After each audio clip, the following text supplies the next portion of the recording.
Good evening, everybody, and happy Valentine's Day. Now, tonight's going to be a bit of an odd one, I suppose. And then we're not going to be talking about whiskey or flowers or romance of any description. So a couple of days ago, I mentioned that I was doing this live stream to a few fellow drinks tubers that mainly work with like beers and stuff like that. And I mentioned at some point I would probably bring up Marble. And they're all very excited. They're like, "Oh, it's about time that you actually covered Marble. They do some really great work." And I was like, "Yeah, it's about time that they were back on shelves." They're like, "What do you mean?" It took me a while before I realised that maybe there'd been a breakdown in communication on that one, and that they, as beer tubers, had quite rightly assumed that I, as a fellow drinks tuber, was maybe talking about the brewery in Manchester, Marble Brewery. They do some fantastic work. I've tried some of their stuff in the past. They don't need my gushing praise because their work speaks for itself. So I suppose it is understandable that they assumed that that was what I was talking about, and it's not actually what I was. So today's stream is going to be about chocolate.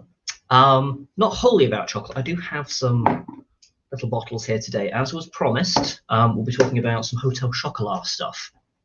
Now then, the plan for this one, I don't intend on having anybody else joining us, so it's going to be very much myself talking. And to anybody that's watching this after the fact of it going live, and you're watching this as a catch-up, thank you very much, first of all. And also, maybe kill them with something. I kind of intend these as a live stream, obviously, to be an interactive thing, but you know, if you watch it on the replay, more kind of like how you treat a podcast almost, because it's just me talking at the end of the day. So you know, I'm a great thing to have on in the background, is what I'm saying. Not to undersell myself, I'm just putting that out there. We'll have a look at who is in the, I shouldn't say lounge today. Let's go boudoir. We'll call it the boudoir. We'll go upmarket with the comment section. Once people let themselves be known. There was a comment that came up before the stream went live, and it's not come up on my little dock here, so I apologise to Cade the cat. I can't actually flash your thing up on the screen because it's, for whatever reason, it's not showing it. So to quickly talk about, obviously it's Valentine's Day at the time that this is going out. Valentine's Day, there's lots of associations with romance, and flowers, and wooing the woman of your life, kind of a thing. And I know that it's tried to, you know, sort of open itself up in the last few years to, you know, couples of all varieties, but it's still very much skewed towards sort of the heteronormative side of things, which is how it started. And I'm not saying whether that's a good thing or a bad thing, really, because I don't want to be wading ankle deep into that particular fun discussion. But we'll sort of be talking a little bit about the perception of chocolate as well, and I've got a couple of unusual sources that we'll be chatting about. But I suppose we should quickly take a moment to kind of discuss, you know, what do we mean when we're talking about chocolate? You know, is it this stuff, or like what are we on about? What I'm going to be discussing in terms of liquids tonight, we've got the 3 Hotel Chocolat spirit samples, and I've wanted to crack them open for a while, and I've never really found quite a reason to do it yet.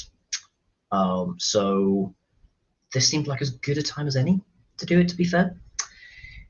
So I thought, as part of the stream, I should do maybe like a little bit of preparation, just so I have like an inkling of what I'm talking about.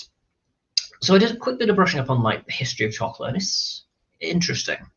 Many of you might have heard this before, and what I'll do in the show notes afterwards is I'll put a link to a concise but very interesting BBC, I think they're called BBC Facts video. It's a little animated thing talking about, like, you know, brief history of chocolate. But the long and short of it is, our perception of chocolate today, which means, you know, a bar of chocolate, something you eat, didn't really come about until around about the 19th century. Before that, it was a drink. Chocolate, or cacao, is difficult to grow. It's difficult to cultivate. It is delicious, obviously, and it has a lot of both health and psychological benefits to it. There are even mentions of it being an aphrodisiac, and there's a wonderful quote from a book which I want to talk about coming up. But it started out as a drink. It was mainly from the Aztecs. It was a drink for rich people. And it would normally be let down with water and have a bit of chili in there as well, which is, I think, part of the reason why we've seen kind of like a revival of like chili chocolate in the last 10, 15 years. That's become a thing because people start talking more about like, the original uses of chocolate. Whereas before we didn't really care. We just wanted something that was quite fattening and sweet. And still do, to be fair.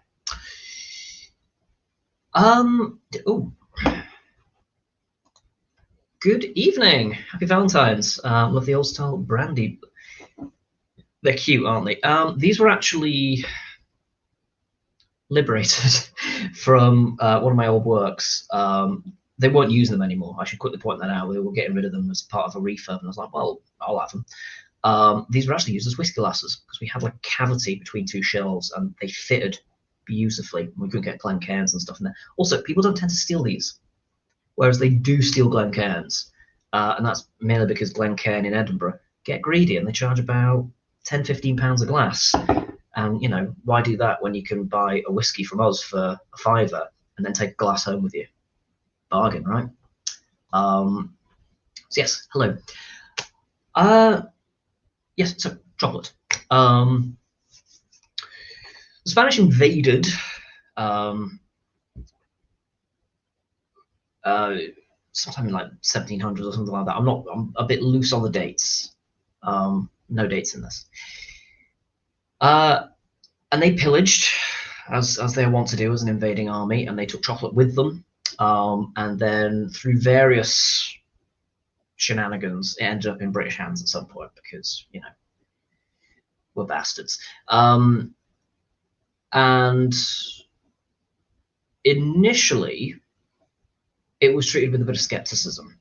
They were like, "Is this going to be all right for our Western sentimentalities? Is it going to poison us? How are we going to react to it?" And they quickly found that actually it's pretty scrummy and it's full of life affirming benefits. Which brings me to the first quote which I wanted to talk about. So this is by an author called James Wadsworth. It doesn't give a quote for the actual date or the publication that it's in, which is A History of the Nature and Quality of Chocolate. But the author himself was alive between 1768 and 1844. It's an interesting time frame. And the quote goes as this: "'Twill make old women young and fresh, create new motions of the flesh, and cause them long for you know what, if they but taste of chocolate." Bit of a clumsy rhyme, I think we can all agree, but it's interesting to note kind of like what people's perception of this stuff was even 200 years ago, and arguably how little it has changed. If you think about kind of like how chocolate is marketed at the minute, it's still very much skewed towards women. It's seen as like a feminine drink. There was a point in history where chocolate was a very masculine thing. Partly because it was very bitter and it was to do with power and colonization, and it was sort of like a trophy of war sort of a thing. And then over time it became sort of a gift, an aphrodisiac, that sort of a thing. And that's sort of where the treatise of chocolate boxes come from as well. Like you've got things like milk tray, the milk tray man, stuff like that. It's all very much marketed to, it's a gift for your other half, for women historically, to kind of like woo them over. Like late 1800s, early 1900s, there began to be a fashion. It was started out by Cadbury, and then other chocolate manufacturers jumped on board, where they would have these very ornate chocolate boxes, which you don't so much get now. You can, depending on where you go, but as a general rule, something you get in Sainsbury's isn't covered in lace and ribbons, and they were very over the top and very foppish almost, and it was a form of peacocking. Basically, the contents were kind of besides the point. It was how it was presented the more ornate showed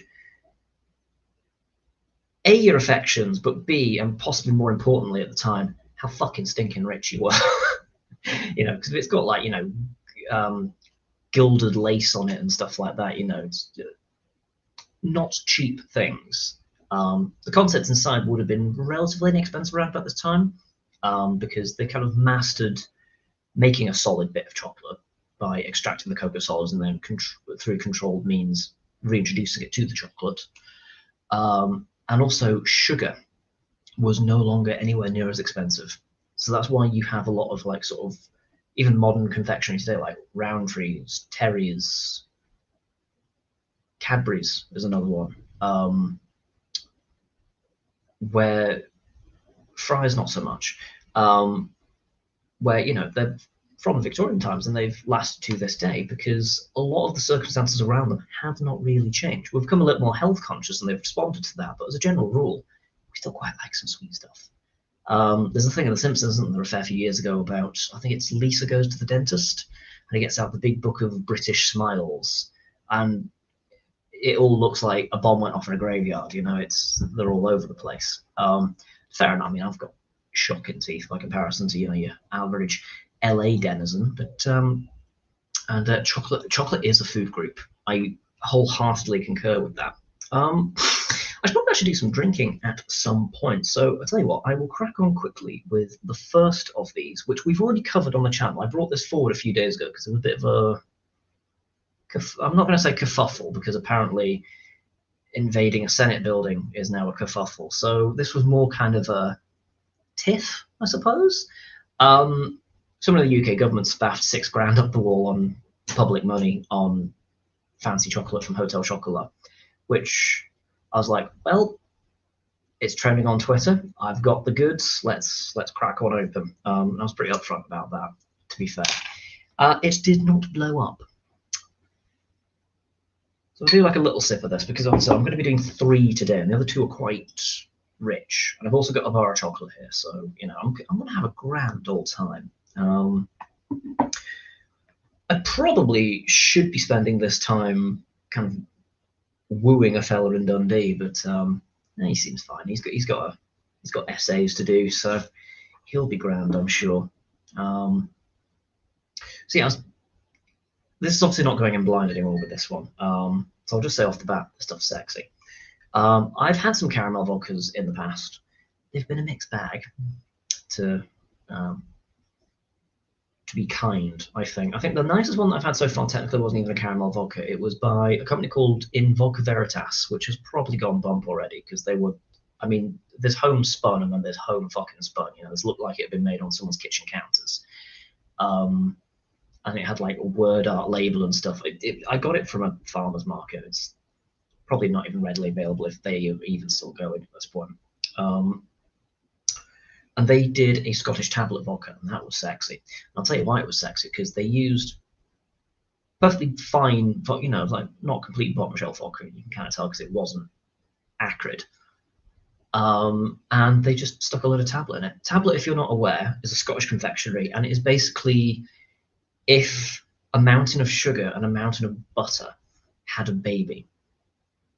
It is a butter and sugar delivery system and nothing else, and it is fucking gorgeous.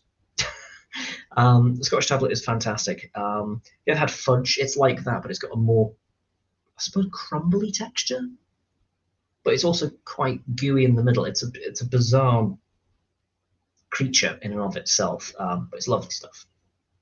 It's also very easy to make, so look up a recipe for Scotch tablet sometime. Spend an afternoon doing it. If you ever want to know what Scotch tablet is, it's like shortbread. It's 2-3 ingredients, knock it up, put on half a stone overnight. You're welcome.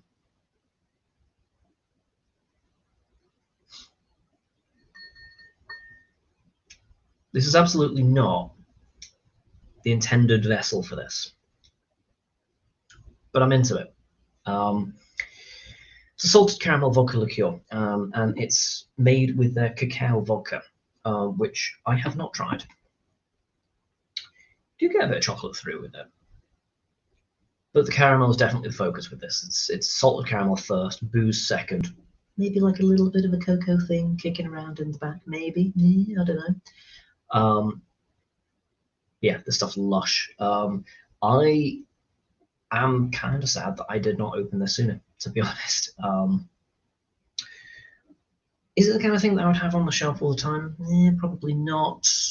It's one of those things where I think you need to have a purpose for it. Or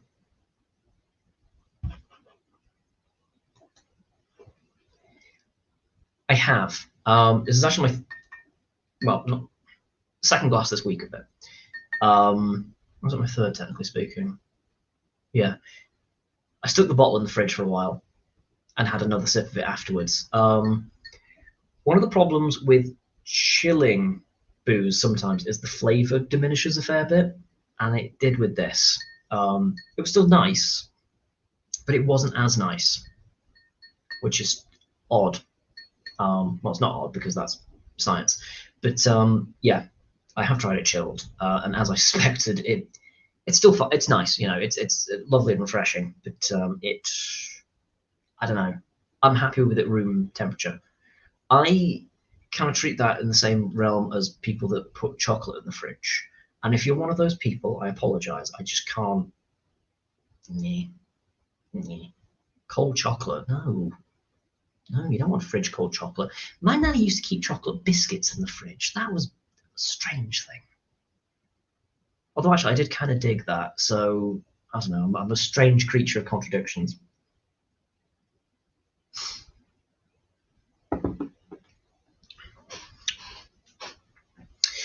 What you get from that first one is I have just drank sticky toffee sauce. The viscosity is there, the sweetness is there. There's a kick of booze, but it's almost like if somebody went, oh, do you know what? I'm going to make a sticky toffee pudding, but I'm going to put like a little bit of rum or something in the sauce just to get a bit of a bite. It's not intrusive, but because there's obviously not the point. What's the ABV on this? 20%, I think it was. 24.4, beg your pardon. It's a bit of a weird amount, isn't it? 0.4, but must have been intentional, I suppose. Add it into whipping cream. Hadn't thought of that, actually. Ooh. Or stick it in a hot chocolate and then add whipping cream to the hot chocolate. I should have done hot chocolate tonight. Maybe a bit too much, isn't it? As it is, I've got a palate cleanser of tea at the moment. It's gone quite cold while I've been talking. It's been here the whole time. Hello to everyone in the boudoir tonight. I've decided to call it the boudoir. Other names, feel free to call it the drawing room or the colouring in room. You know, suggestions on a postcard. But for now, I thought originally I'll call it the lounge, and then I was like, wait, no, Roy does that already with his streams. I don't want to just blatantly steal that. So we'll go upmarket. We'll call it the boudoir. It sounds like something in a brothel, doesn't it? But not, apparently. Right. While that's sitting there, I'm going to have a fair few sweet samples tonight. It's going to be great. I thought I'd talk a little bit more about that Victorian sauce that I kind of mentioned earlier on, because this is not something that I get on very often. It's not that. This is very old. It's very fragile. But this is, I believe, an 1800s, copy of the Book of Household Management by Mrs. Beeton. It's often incorrectly called one of the first cookery books. It is by no stretch one of the first. I think The Form of Curry is one of the first cookbooks. But this one's interesting in that it is more sort of a complete guide for the home help of a middle or upper class Victorian household, you know, the kind of place that would have staff. And it's passing on the knowledge sort of gained from that. And it's more kind of intended for sort of a housewife's guide, for want of a better way of using it. So it can be used by sort of the the head cook of the household, but also it could be used for um, the wife of a man on hard times, and they've had to let their staff go. It opens up with the mistress, which is not the Doctor Who character, and it opens up with, as with the commander of an army or with the leader of an enterprise, so it is with the mistress of a house. Her spirit will be seen through the whole establishment, and just in proportion as she perform her duties intelligently and thoroughly, so will her domestics follow in her path. So it's sort of about being the leader of the household, sort of the first lady of the house. But for this, going towards the back of the book here, and I have to be careful with this because it's actually falling apart. I mean, it is 200 odd years old, and it's not been kept in the best condition. It was not in the bathroom when the ceiling collapsed onto it, but yeah, it's not had the easiest of lives, this one. It was cheap. No fancy teacup and saucer, not today. Not today. Boudoir, off to get my feather boa. Me too, love it. So seeing as the Victorian period was the time when chocolate transformed into sort of what we think of it now. Chocolate boxes came up, chocolate became edible rather than a drink, and sugar became cheap to the masses. I thought reading from a Victorian book on the subject of chocolate would be of interest. It's not something that people do every day, is it? And to be fair, it's not the kind of thing that people have lying around very often. So there's a page here. It's chapter 37. Let's quickly read Roman numerals there. And it goes, actually, it's only about half the page because then it starts talking about essence of coffee. So I'll read the whole thing because it's not much. So it starts on point 1807. Now, I want to quickly point out as well, there is an index in the front rather than chapters. And it runs, so it runs more kind of how you'd read kind of like verses in a Bible. So you've got a little number at the start of each paragraph. So you've got 1807 here, and you've got 1808 down here when a new topic starts. The numbers in the index do not correspond to pages as we would think them today.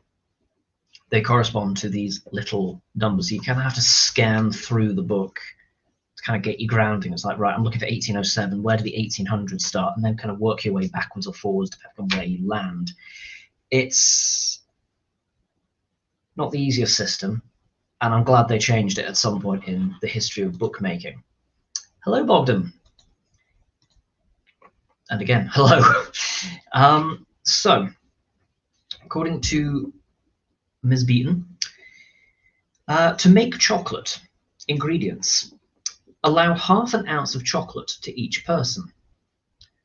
To every ounce, allow ½ pint of water, ½ pint of milk.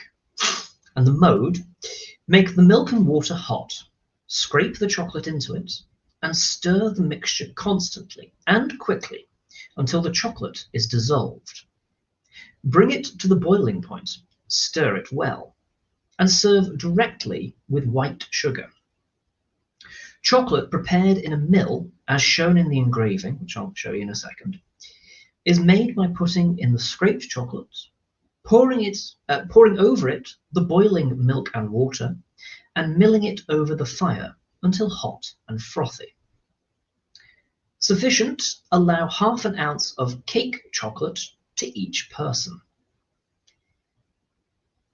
And we have a reproduction of the little engraving there. I'm not really sure if you'll be able to make it out on this decidedly not brilliant camera, but it's,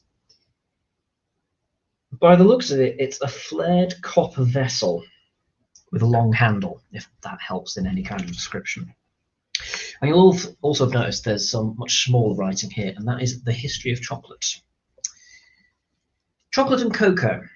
Both these preparations are made from the seeds or beans of the cacao tree, which grows in the West Indies and South America. The Spanish and the proper name, the Spanish, comma, and the proper name is cacao, not coca. As it is generally, bloody hell, the commas are all over that, as it is generally spelt. From this mistake, the tree from which the beverage is procured can be often confounded with the palm that produces the edible coca nuts, which are the produce of the coca tree, Cocos nucifera, whereas the tree from which chocolate is procured is very different, the Theobroma cacao. The coca tree was cultivated by the Aboriginal inhabitants of South America, particularly in Mexico, where, according to Humboldt, it was reared by Montezuma. It was transplanted thence into the dependencies of the Spanish monarchy in 1520. So I was kind of stumbling towards the right direction, wasn't I? And it was so highly esteemed by Linnaeus as to receive from him the name now conferred upon it of Theobroma, a term derived from the Greek and signifying food for gods. Chocolate has always been a favourite beverage amongst the Spaniards and Creoles, and was considered here as a great luxury when first introduced. After the discovery of America, but the high here has a great luxury. When first introduced after the sorry, I've read a line twice here, but the high duties laid upon it confined it long almost entirely to the wealthiest classes. Before it was subjected to duty, Mr. Brian Edwards stated that cocoa plantations were numerous in Jamaica, but the duty caused their almost entire ruin. The removal of this duty has increased their cultivation. For engraving of cocoa bean, see number 1816, which, I mean, seeing as we're here, may as well. Oh yes, here we are. 1816. And we actually have another one for cocoa, which I will read a little bit later on. So there's a little engraving there of the cocoa bean. Can you see that? No, you can't. There we go. There we go. That little pod thing there kind of looks like a papaya. And there's also a recipe here for cocoa, which we'll get to a little bit later on. Because I think we're overdue for the next sip, aren't we?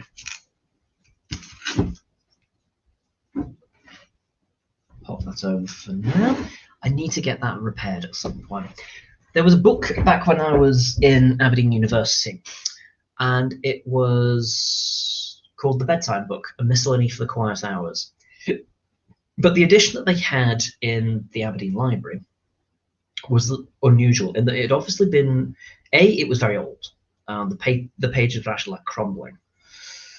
And second, it was covered in carpet. Like the dust jacket had been sort of tethered back together again with this old, and I mean old, it almost made it look like it was covered in tapestry. It was bizarre.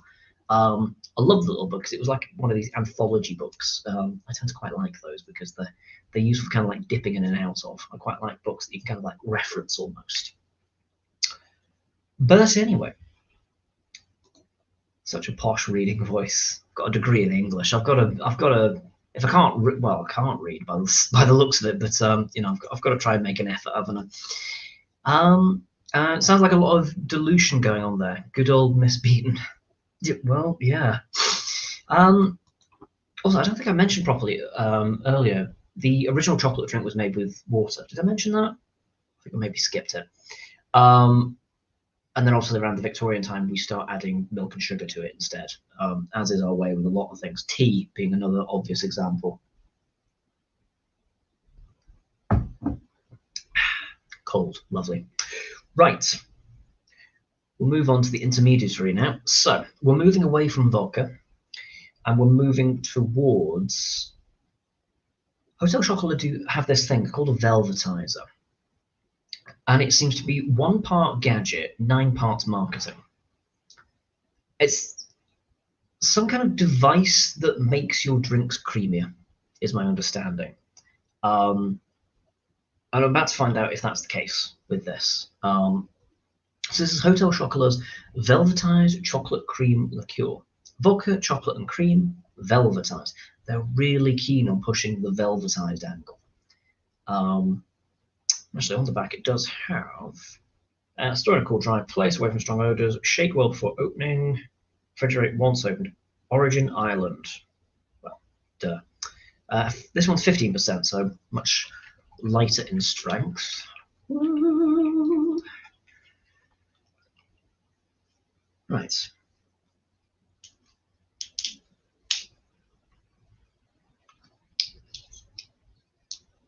Nice. Right.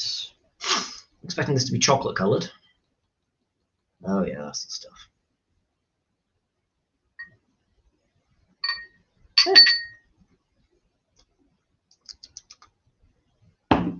Ooh. I've dabbled with some chocolate liqueurs in the past. Bailey's do a Bailey's Lux, very nice stuff. Thornton's used to do one. That was good stuff. They used to do a vodka chocolate liqueur. I really dug that. You can't get your hands on it anymore. I don't think they do it anymore. Edinburgh doesn't even have a Thornton's anymore. It's been one of the victims of the disease that shall not be named. Because apparently, if you say that out loud, then the demonetization fairy comes along with his wand of evil.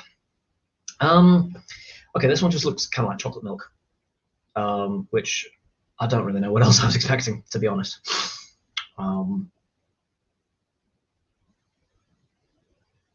Smells chocolatey and vodka-y. Yeah, it does smell like chocolate milk. You know, it does have like a definite smell to it, like the stuff that you get in like cartons and stuff on the milk aisle that is chocolate flavored. A lot like that, which a little bit unusual given the scope of the protestations of provenance. I'm more curious about the texture than anything else because this velvetized stuff they won't stop banging on about. It's like £100 for this gadget, this like one-use gadget. Down it just. Look at the legs on that. Ugh. So it's a gravity-defying clinger, this one. All right.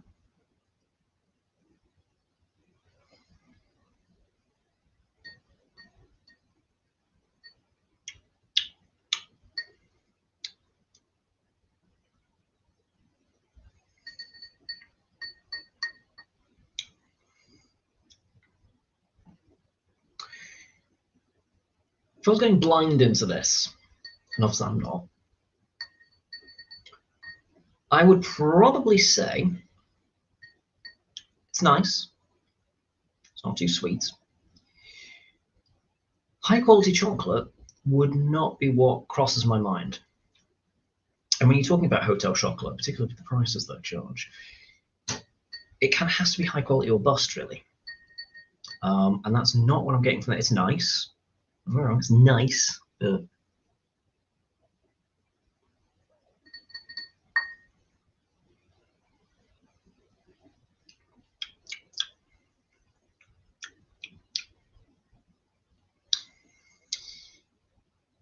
There's nothing about the texture that makes me go, oh, amazing.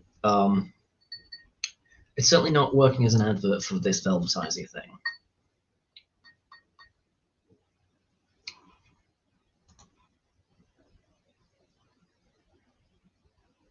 Yeah, all right. Let's do that. That's a thing that we can. That's a thing that we can make happen here on this stream.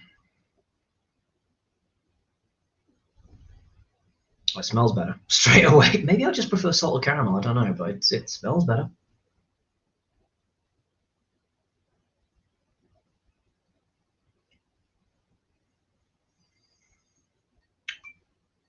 This woman's a fucking genius. That is way better.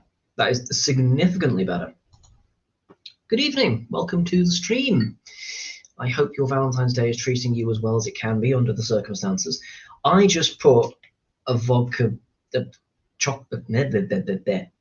I stuck this in this. There we go. My words are failing me, so you'll have to suss that out, I suppose. If you're just joining us, then you've missed Mrs. Beaton. The book, not the actual woman. That would be terrifying.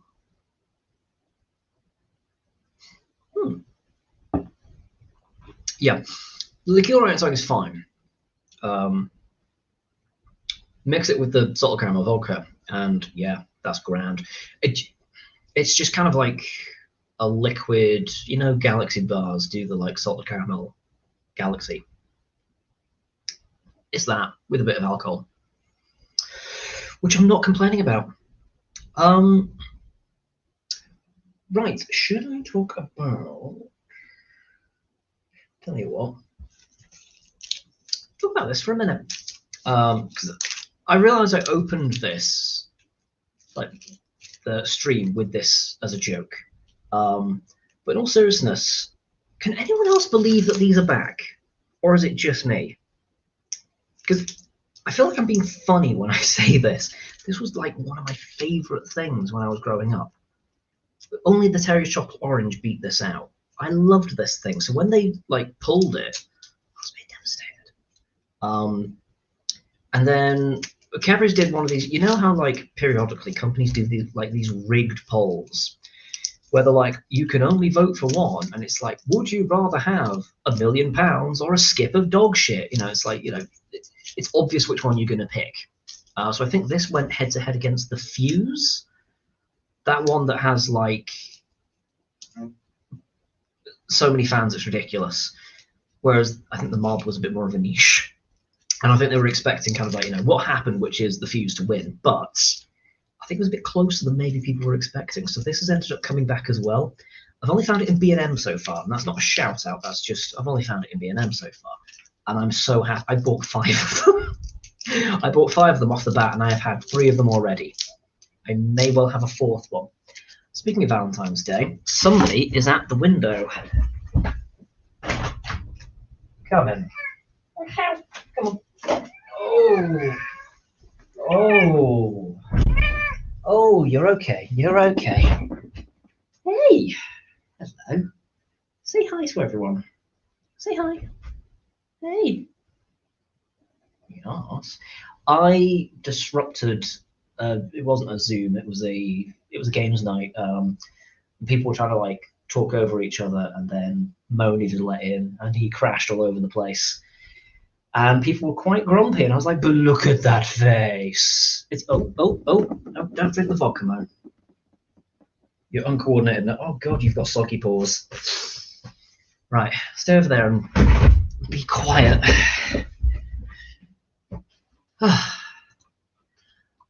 If you want, I could go over it at some point. I need to do like a shelf tour or something at some point, don't I? And obvious love for Mo. Everyone loves Mo. Even people that don't like cats love Mo. You've got that kind of. Where are you going? Where are you going? Hey. He's distracting me. Right. Marble bars. That was it. I think I made my point actually, didn't I? Which is they're back and I love it. And I bought too many of them, and I will probably might eat this during the stream. Who knows? Right.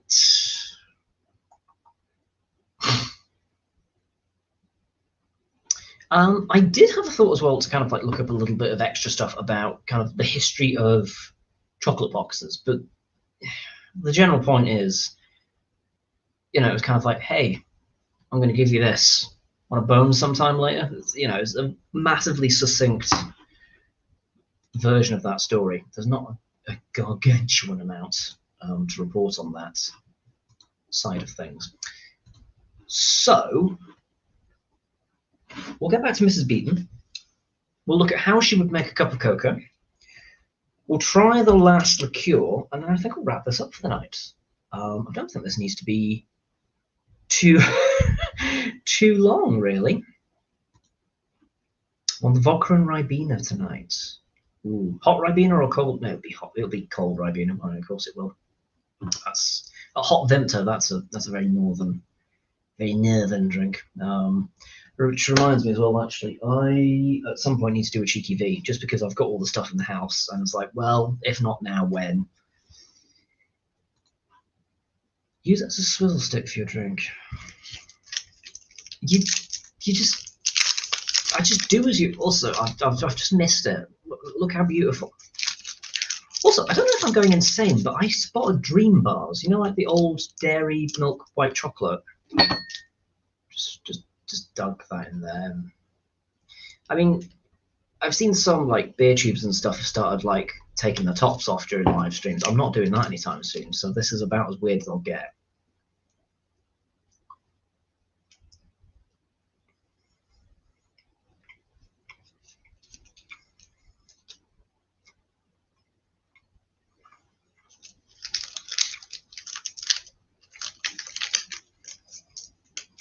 I mean, I'm having a great time. I won't lie to you. So happy that's back. That was fine. Maybe won't do it again. I think it almost ruins the chocolate in a way. Okay, explain this to me. Hot Ribena on a hot day? How do you cope?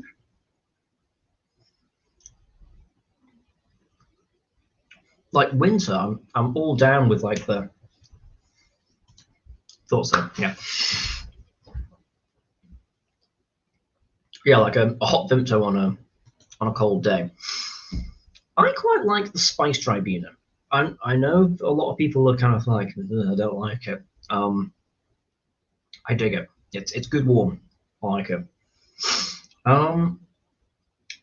Right. Mrs. Beaton's method on cocoa. So it will. Also, there's a couple of Victorian recipes in here for various kinds of wine, like cowslip wine and elder wine. That could maybe be something. Try and take Max Miller's crown, but that's never going to fucking happen. Gooseberry vinegar. Ginger wine. Hey, ginger wine. That's still a thing. That could be something for the future. But for now, we're at chapter point 1816. To make cocoa. Ingredients. Allow 2 teaspoonfuls of prepared cocoa to 1 breakfast cup. Measurements were a bit subjective back in these days. Quite right, it's Valentine's Day. If you can't treat yourself, who can you treat, to be fair? Allow 2 teaspoonfuls of the prepared cocoa to 1 breakfast cup. Boiling milk and boiling water. Mode. Put the cocoa into a breakfast cup. Pour over it sufficient cold milk to make it into a smooth paste. When I do the chartreuse hot chocolate, we'll be talking about the proper way of making hot chocolate, because I have thoughts. I don't care for people that like just throw in the powder at the last second and then just like make this kind of like pallid puce mess. No, do it properly or don't do it at all. Anyway. Then add equal quantities of boiling milk and boiling water and stir all well together. Care must be taken not to allow the milk to get burnt, as it will entirely spoil the flavour of the preparation. So anyone out there that orders a super extra turbo hot latte, just ordering burnt milk. The above directions are usually given for making the prepared cocoa. The rock cocoa, or that bought in a solid piece, should be scraped and made in the same manner, taking care to rub down all the lumps before the boiling liquid is added. Sufficient 2 teaspoonfuls of prepared cocoa for 1 breakfast cup, or 1/4 ounce of the rock cocoa for the same quantity. Rock cocoa, not really a thing. I don't think I've ever encountered that. And with that, we'll put Mrs. Beaton away. I was going to say put Mrs. Beaton down, but it's a bit late for that, isn't it? Rock cocoa, I've never encountered that. There is more of a fashion now, I suppose, for making hot chocolate by sort of grating more sort of craft chocolates, you know, like Lindt and stuff like that, like high cocoa stuff. You know, I dig, I'm into. I've got some retards at the minute, which again, I need to have some words about. Hello, how are you tonight? Right. I'll rat it as well.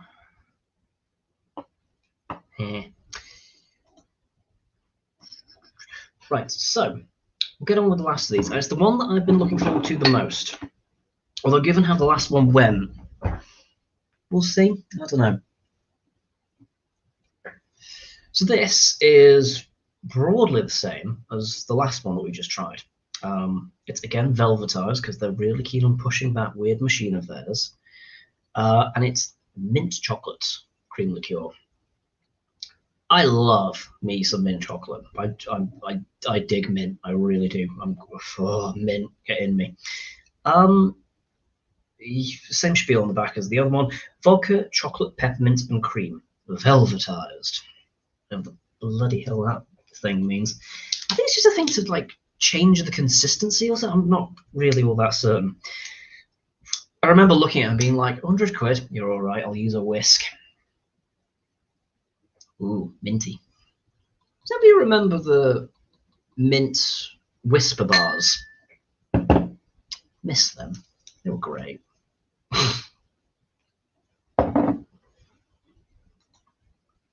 There's a reason for that. It is delicious. Unless you're like, allergic to mint or some other such. Anyway, right, so I get my love of mint chocolate from my mother. And I don't mean that necessarily in that like it's an inherited trait. It's she loved mint chocolate. So we would always have something that was mint chocolate in the house. Usually mint chocolate Kit Kats, which are excellent. So I very quickly acclimatized to that. It could also just be that I quite like mint.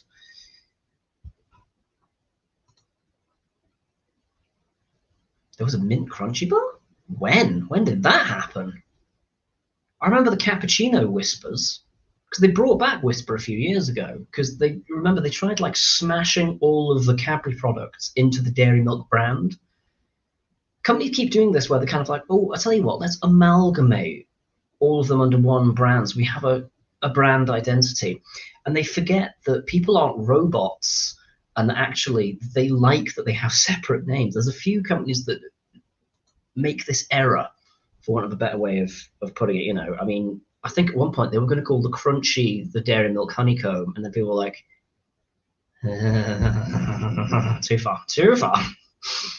But yeah, they're better as individual. I mean, like with this, the marble bar didn't used to be dairy milk. It was just a marble bar.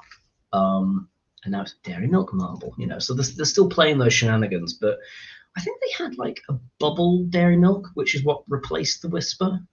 And then people were like, nah, bitch, this ain't no Whisper. I don't know what that voice is, but maybe I'm showing better, but I remember them in the mid to late 90s, which is the era that I was existing in. So I don't quite know how I missed that. Do you know what? I'm gonna put the drink on pause for a second. I'm gonna have to Google this and see if it stirs anything in me. Ooh, mint crunchy.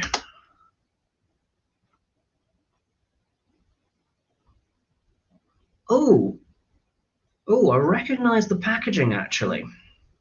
Maybe I have had it and just forgot. Yeah, because I remember like this weird iridescent. Also, apparently there was a lemonade crunchy at some point. When the fuck did that happen? Lemonade flavored milk chocolate. How? With golden honeycomb center. How? Seriously? How?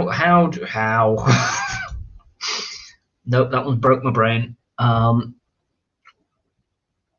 Oh, it gets weirder. There's a champagne flavored crunchy existed at one point. I had no idea there was this many variants. There was an orange crunchy. I could get on board with that. Oh, we're getting weirder still. There was a tango flavored crunchy.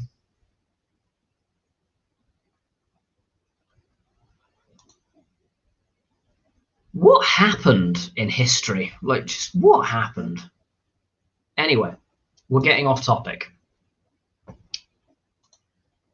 After 8 Choco Mints here in Canada, so we get those. We got the gin and tonic ones recently. I actually prefer the gin and tonic ones. to the normal ones. I don't normally go for a gimmick, but there's something about what they've done with them that kind of like it's just a better flavour. I don't know how else to describe it. It just tastes better. The marble bar is like the seashell box of chocolates you can get, but can't remember the name. Gillian's. Yes. Nowhere near as expensive. I think they were trying to charge like $139 for these, but they were down to $89. And I was like, I'll take a few. I spent a $5 on marble bars the other day. I remember the Champagne Crunchy too. It was in a silver wrapper. Before they were right, so I remember there used to be like two different rolls of like you've got your munchies, like the little chocolates with the biscuit in them, and they're covered in caramel. They still exist today. And then the other ones are after eights. But I swear they didn't used to be called after eights. I swear they used to be called something else before they became after eight. I think they were just called like mint or something like that. Am I making this up? Have they always been after eight? I don't know, but anyway, if you look up after eight, it's just going to come up with the wafer ones, isn't it? So I don't know how to Google that, but I'll look for them. I think that these, I think they're only in B&M. They're grand. I want everyone to buy 10 bars now, so Cadbury's keep them around forever. Well, I better be off. Nice chatting with you, and great chat. Thank you very much for joining us. I know that it's not that long. Actually, I've not been up that long, if I'm completely honest with everybody. My sleeping pattern is a mess at the minute. It's been bad in the past, but it is a mess at the minute. Oh, what was this? Orange after eights. That one's new on me. Okay, neat. Who remembers Cajun Squirrel Crisps? Anyway, we're getting too far down the rabbit hole of nostalgia here. Yeah, Valentine's Day. It's all about holes. What? So, the mint's really picked up, actually. I'm glad I've given that a minute to breathe. What am I talking about? Yeah, the mint's a lot more forward now.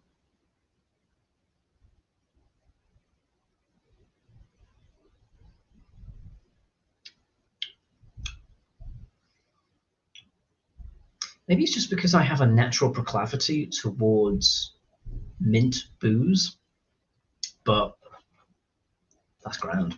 I'm big into it. Around 2001, I think. Take care. Thank you again for coming along, and we'll see you guys. And we'll see you again soon. Hopefully, I was about to say see you all guys again soon. Then I've just shut it down right in the middle of it.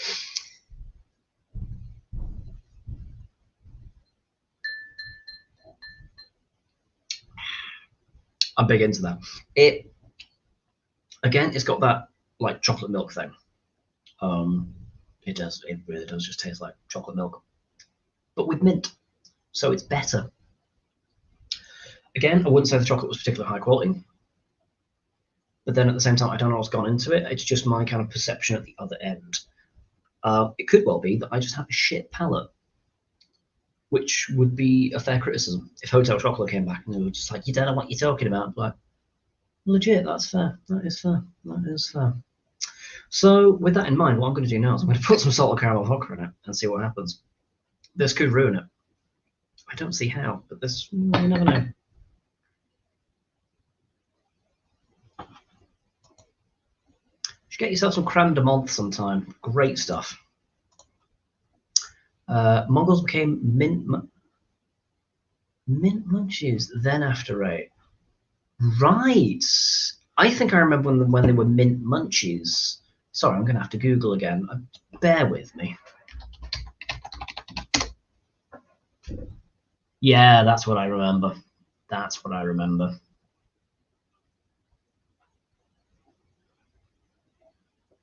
Yeah.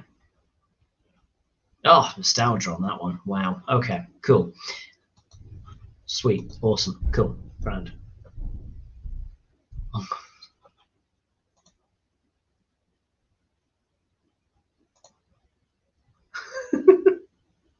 I've been caught out by that bastard myself a few times. Don't you panic. My friends are really into mint vodka right now, almost like schnapps, but not sticky sweet. There are some really good ones, actually. I think Smirnoff released a pepper, like a It was a Christmas one. I think it was like a peppermint candy cane vodka. It was a little bit sweet, but you know what? It was actually pretty nice. Again, I'm a sucker for anything mint.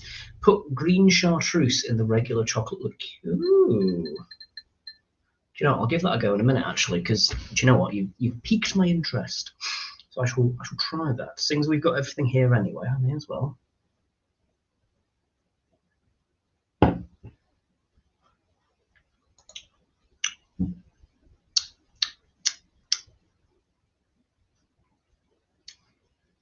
Do you know what? Maybe it is a bit too much. Salted caramel and mint chocolate.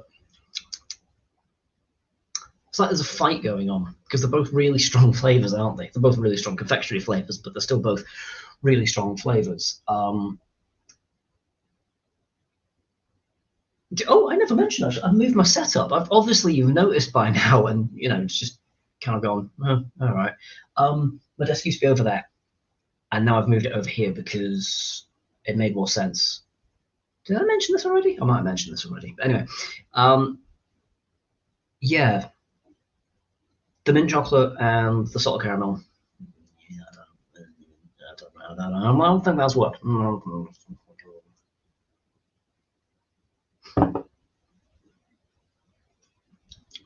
It's nice. It's just a bit too much. It's too many good things merged together.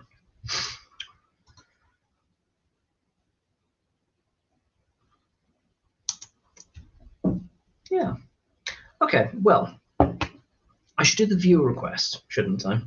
Which is chocolate and chartreuse. Do you know what? I'm going to add it to the one with caramel in it because that's already made it better anyway. So it's not going to hurt. Now then. It's one of the dangers of having this shelf available, isn't it? You can see what you can force upon me. So, for those of you just joining us, I'm putting chartreuse into Hotel Chocolat liqueur. Just a dribble, because there's not much in there anyway. I don't want to just kill it. I want to actually give this a chance, because apparently this is a combination that works. Green chartreuse has its fans. It really does. There's loads of people that really love that stuff. So I feel like either I don't get it or I was maybe just a little unfair with it. But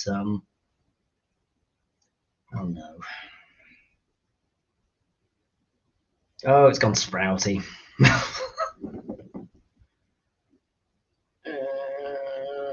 Do not want. Hang on. I'm gonna put more chocolate in it. I know. I am weak. I am weak.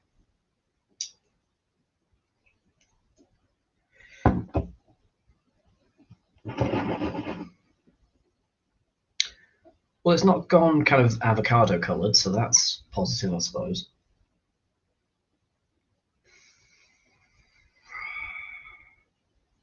Something aggressive about the smell.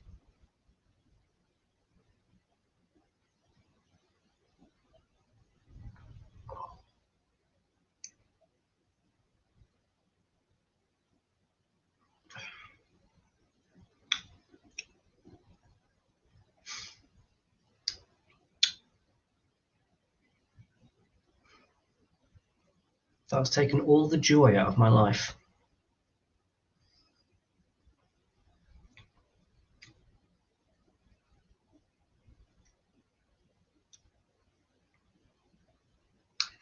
If I was to give this drink a name, I'd call it depression. That's not pleasant.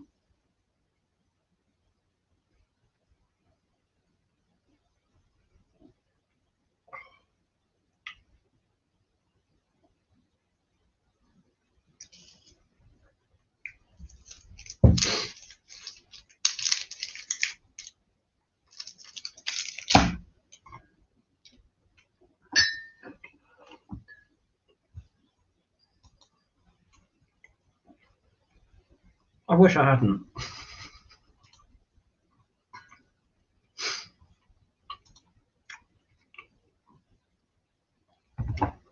You're an evil man.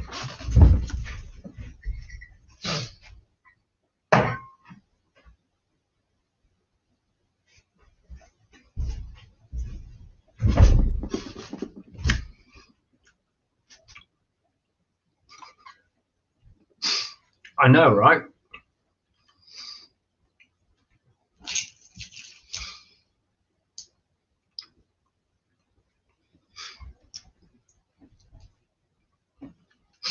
One of the things about a marble is that it has a hazelnut praline centre, and you cannot rush that thing. But I've gotten there. There's still like a burn going on here. There's all sorts of horror. All sorts of horror. Do you know what I'm going to do? I'm going to throw over the link and see if anyone wants to join in, just in case. Because I think it would be a bit of fun to maybe get a couple of people in at this point. If they do, because I kind of expected that nobody would be available tonight, but apparently some people might be, so we'll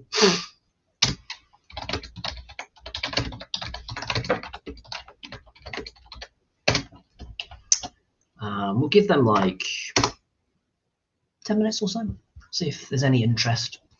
And if not, then we will spring it for the night. I'm gonna drink some more of the mint one because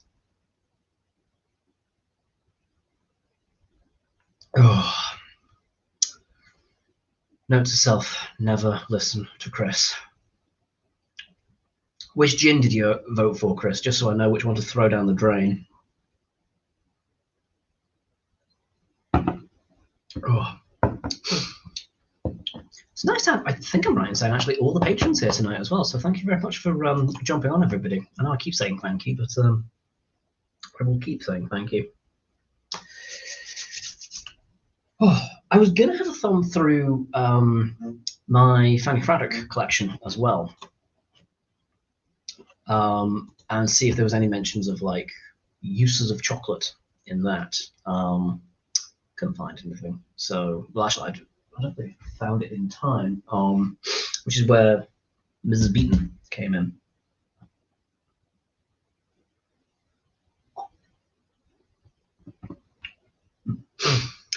Actually, it seems we're curious in the coconut gin because it sounded horrid. There's a real glimpse into your motivations. Yep. Okay. Fair. I'll let you have that, I suppose.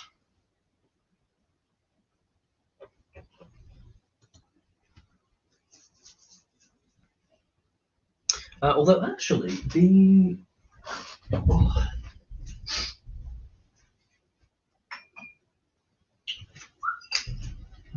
don't want to spoil anything, but the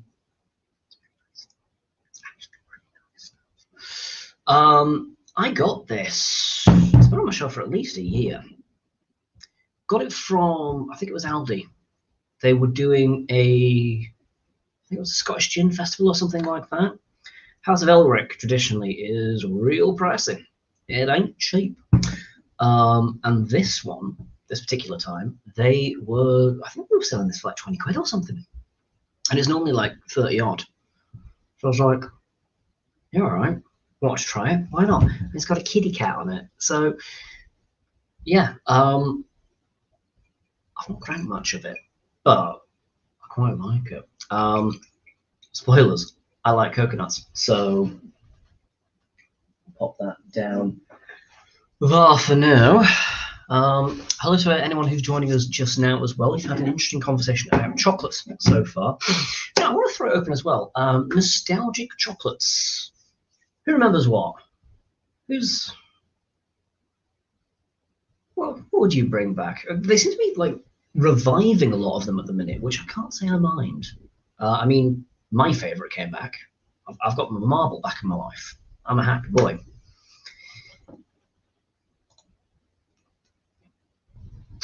The coconut Old Tom sounds delicious. Some of us patrons don't want to see you suffer, John. Some of us do like you. It's just Chris. He's the black horse. He's the one that. Hello, Dan. Shame about the cat on the bottle. Otherwise, sounds divine. Mo, get back in here. We have a hater. Where is that cunt actually? He's fucked off somewhere. Hello, Dan.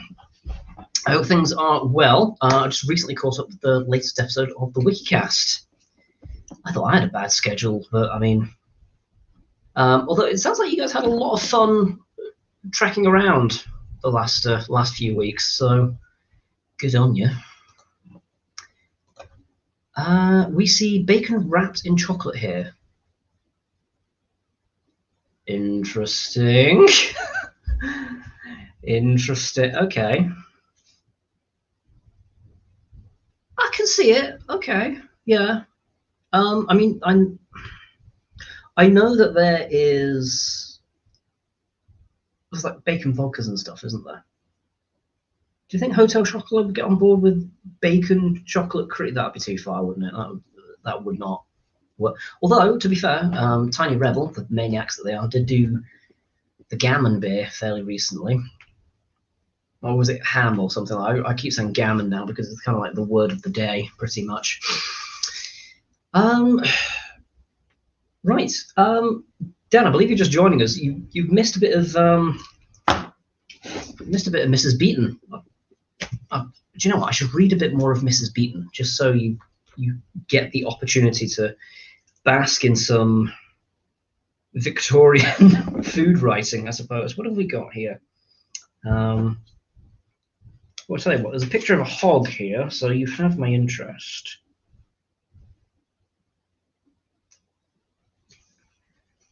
Okay, there's some thoughts on the hog here. Buckle in, lads. When judiciously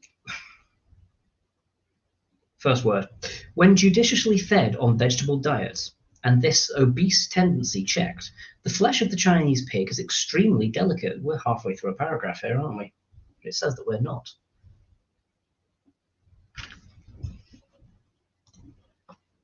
Crunch, Nestle, and Caramac. Caramac still exist. Caramac's still a thing.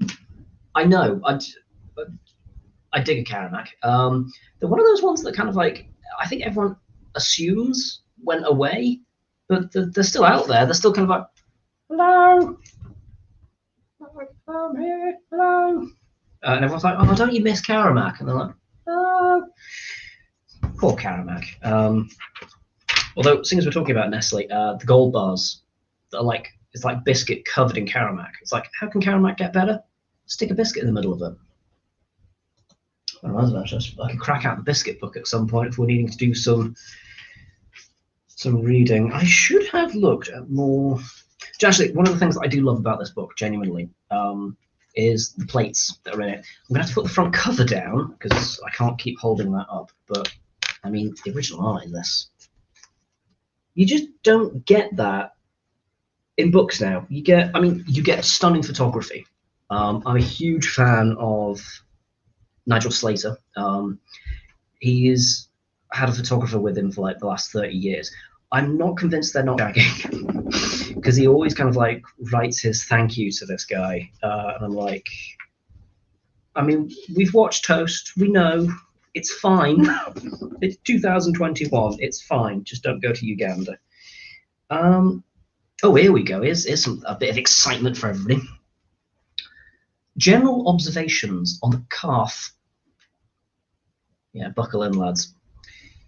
Any remarks made on the calf or the lamb must naturally be in a measure supplementary to the more capitious observations made on the parental stock of either. As the calf, at least as far as is identified with veal, is destined to die young, to be indeed cut off in its comparative infancy. It may, Jesus, this went dark fast. It may at first sight appear of little or no consequence to inquire to what particular variety or breed of the general stock his sire or dam may belong. The great art, however, is the modern science of husbandry has been to obtain an animal that shall not only have the utmost beauty of form of which the species is capable, but at the same time a constitution free from all taint. I'm assuming blight, not vaginas. So kindly in every quantum of food it shall, without drawback or procrastination, be eliminated into fat and muscle. The breed then is of very considerable consequence in determining not only the quality of the meat to the consumer, but its commercial value to the breeder and butcher. So that was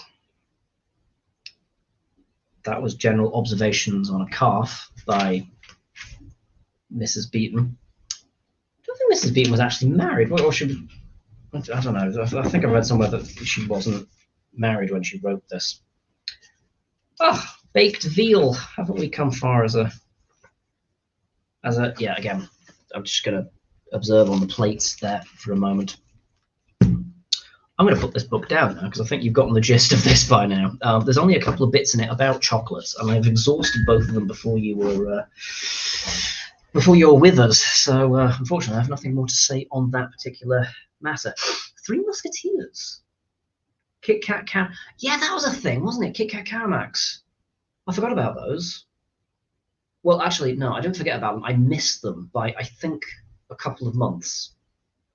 Because I found out about them. I was like, oh, I need to get my hands on them. And they, off the shelves, gone.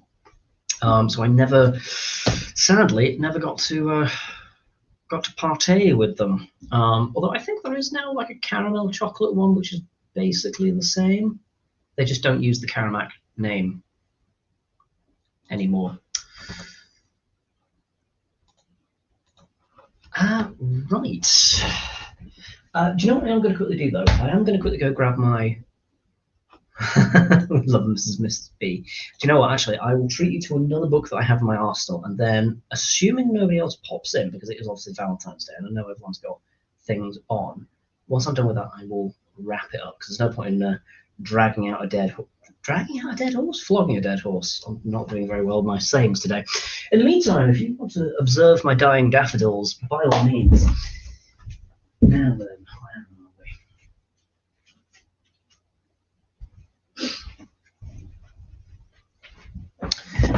It's turned into sort of the niche book club. I'm kind of digging it. Also, at some point, probably around Christmas next year, I will try and use this because, I mean, look at that. Anyone who's ever seen the 1975 Fanny Craddock Cooks for Christmas show will know how gloriously kitsch and insane it is. Like, that woman puts royal mincemeat in a French omelette, all the while trying to pretend she's not 109 years old. So it's truly something. But that's not what we're going to talk about. To kind of wrap this up, on the subject of chocolate, we need to talk about a bit more confectionery anyway. So I'll give you this. Now, first you're thinking, that's a really weird-looking book, and I might have talked about this to a couple of people already. This, also the insert, should give you some idea of what this is about.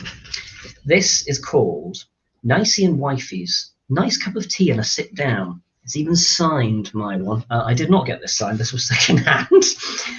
And it is a miscellany about biscuits, biscuit etiquette.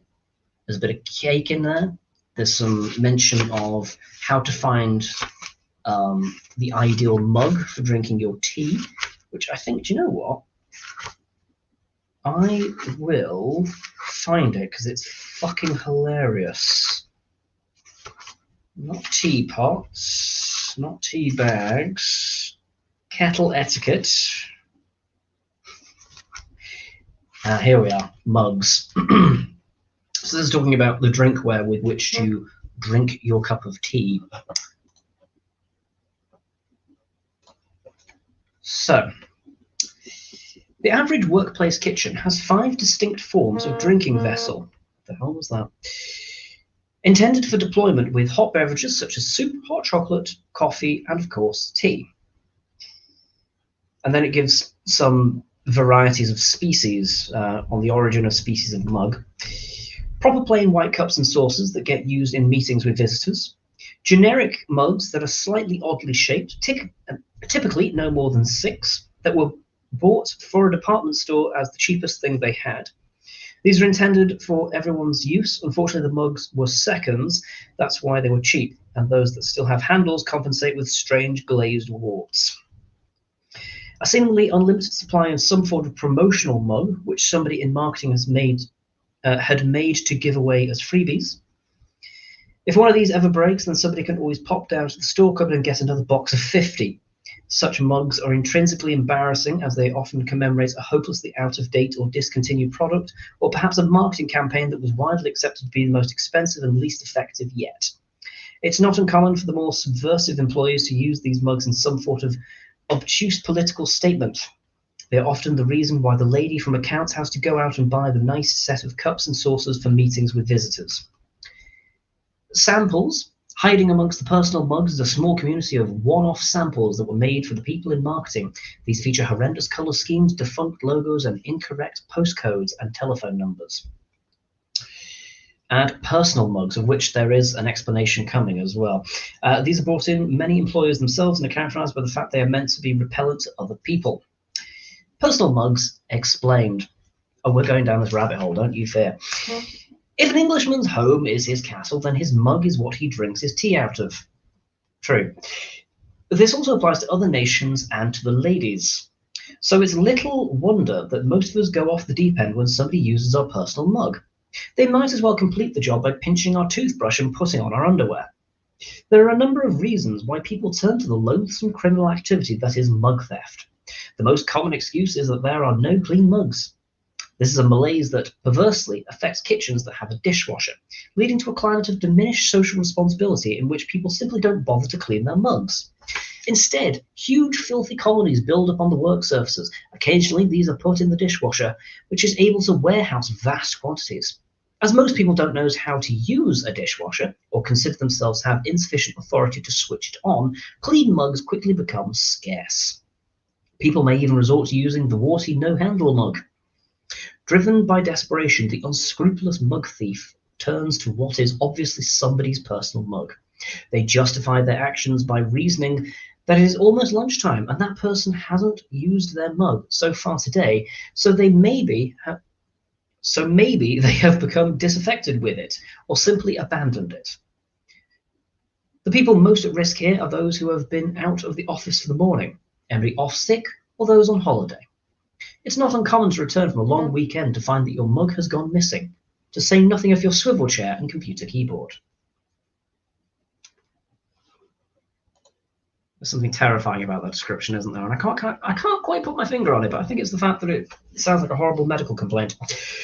To close off chocolates, we're going to talk about a chocolate biscuit. And I think, should I go for my favourite entry in the book, or should I go a bit out there? I've talked about this on other streams already, but I've not done it personally yet, so I thought may as well. Astonishing. Keep tight hold of your metaphors, everyone. We're going on a ramble. Well, yes. I only had about enough material for an hour, so at this point I'm just kind of going off on one, if I'm being completely honest with everybody. I will get this done, and then we'll close off for the night. We're going to go with a classic. Who here is a fan of the bourbon biscuit? Don't all put your hands up at once. But bourbon biscuits, should you not be aware, they're a chocolate sandwich biscuit. They are vaguely chocolate flavoured. They're not the most chocolatey thing in the world. I often think a bourbon would be improved by actually dunking it in chocolate. Then it's a double chocolate bourbon. But so this comes in the category of sandwich biscuits, which is described as take two biscuits, place them back to back with a blob of something in between, and you have a sandwich biscuit. Just in case anyone needed that description. Also, I think this is still available in all good charity shops, should you want to pick up a copy at some point. I liked it so much I sent one off to America, but that's a different story. I fear I am going to create controversy here. My views on the bourbon biscuit are somewhat similar to my feelings towards Jennifer Lopez. When described to the uninitiated, both sound lovely, and each is greatly admired. I, however, find myself somewhat underwhelmed. I often feel that I am missing the point with the bourbon biscuit, and by rights I should like it a lot more than I do. Though it frequents a great number of biscuit assortments, I often find that I will pass it over, often in favour of biscuits with apparently lesser charms. I can quite imagine that some people think that a bourbon is about as good as it gets. I'm just not one of them. Nevertheless, I still have a great deal of respect for it, being as it is one of the elder statesmen of the biscuit tin, and it can certainly show the Johnny-come-lately biscuits a thing or two about classic biscuit design. Why it should be named after a 16th century French-Italian royal dynasty is anybody's guess. When faced with such historical conundrums, there is really only one way forward with the semi-diligent biscuit critic, and that is to fabricate some weak theory. Let's say that Charles II of Bourbon liked a plate of chocolate sandwich creams as he conquered the crowns of Naples and Sicily and restored them to a united and independent kingdom. The one shown here is a Crawford's bourbon, just that fella there. Also well known for their custard creams. As you can see, these bourbons have excellent embossing and the regulation 10 holes, and you can clearly make out the little sugar crystals embedded on it. There is good sport to be had with breaking bourbons apart to get to their chocolate cream filling, with points being scored for precision and full marks going to complete removal of the cream as a single entity. Bourbons are also reassuringly uniform in size. Regardless of the manufacturer, 61mm by 31mm being the accepted standard. Given their regular dimensions, perhaps bourbon biscuits could form the basis of an SI unit of measurement, with biscuits being measured in bourbons. For example, the digestive biscuit has a diameter of 1.13 bourbons, or that ocean liner over there is 7.6 kilobourbons long, or the wavelength of light emitted by that krypton laser is approximately 46.1 nanobourbons. I'm sure you see what I'm getting at. To say that this book is a Bible of obsessiveness, I think would be doing it a disservice in many respects. It's part of the reason why I love it so much, because I love those kinds of books that just focus so ridiculous on the minutiae of life. There's a book on that bookshelf over there about pencils. I shit thee not. That's a thing that people fixate over. YouTube would call it a niche, because marketing. But with that, I feel that I've padded this out for as long as I dare. So I'm going to wrap this up for tonight. An hour and a half seems long enough to be talking about chocolate and biscuits and marble bars and nostalgia. Thank you very much to everyone who has come along. Thank you everyone for contributing comments, for keeping the discussion going, and just for popping in on Valentine's Day. I know there are other things that people would rather be doing. Things or people, take your pick. It's been lovely getting you guys along. I am planning on doing another live stream next Sunday. I should quickly say as well, I am planning, going forward anyway, to be doing these on Sunday at 8 o'clock. That will stop once I go back to work, which God knows when that will be. So until then, I've got 4 of them scheduled so far, each with kind of like a loose topic, and we'll kind of see how these go. I'm still new to these. I'm still getting to grips with kind of like putting myself on the spot and improving for the night, so we'll kind of see how they go. But it's been nice to have stuff to bounce off of as well, because I think if I had to keep going for an hour and a half with no feedback, I think I would have drowned by now. But yes, thank you very much for everyone who's come along, and I hope to see you guys all again fairly soon. For now, I will close off before anyone jumps in, just so they're kind of like, oh, I'm here, because that would be weird if I hit end broadcast just as they cut. That would be awkward, wouldn't it? Awkward or funny? I can't make my mind up. Yes, anyway, thank you very much for joining me, guys. And if you watch nothing else that I do, then I will see you guys next Sunday, but probably see you all sooner. Ta-ta for now, guys.